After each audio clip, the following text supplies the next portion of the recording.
السلام عليكم ورحمة الله وبركاته. اللهم صل وسلم وبارك على محمد وعلى آله وأصحابه أجمعين. بسم الله ما شاء الله. تعالوا النهاردة هنعمل مع بعض اختراع، حرفيا والله العظيم اختراع، وبكل سهولة وأعلى جودة وأقل سعر. تعالوا نبدأ. هنجيب مع بعض 350 جرام جبنة رومي وسط، تقطع مربعات زي ما حضراتكم شايفين. كمان هنجيب 350 جرام لانشون، يفضل احسن نوع لانشون يا جماعه، تشتغل زي ما حضرتك شايف كده برضو مربعات. شغلانتنا النهارده سهله جدا وما فيهاش اي صعوبه. كمان هنجيب ما يعادل 60-70 جرام بس حمص مستوي. نجيب مع بعض قرن فلفل كبير متقطع.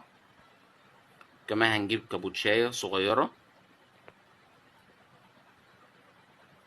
صلوا على النبي. زي ما حضراتكم شايفين كده الشغل هيتقلب معايا. الشغل ده ما بخشش فيه فلفل الوان، هو فلفل اخضر رومي بس.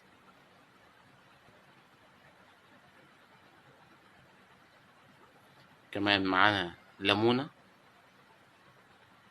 عصر ليمونه كويس معاك على الشغل.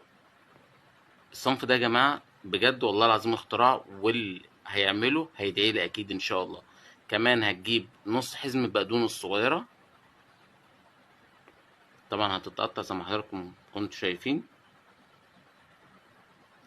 نحط عليها شويه حبه بركه بلدي زي العسل، شويه زعتر زي الفل. هنجيب كمان شويه سمسم ابيض زي الفل،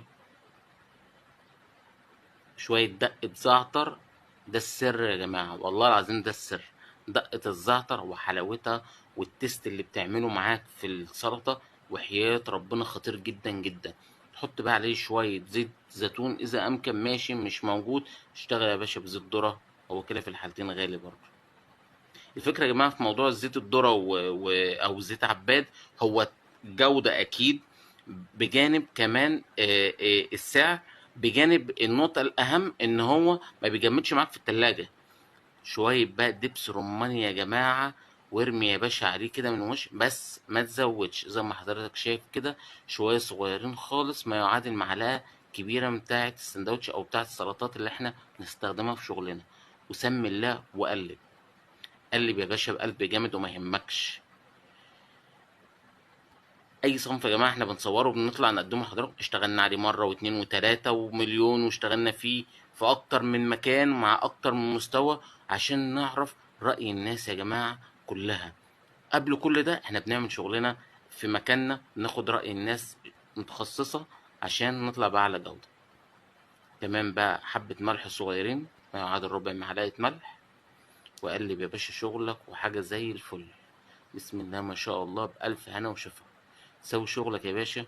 شوية نعناع بقى صغيرين كده بقى من على الوش.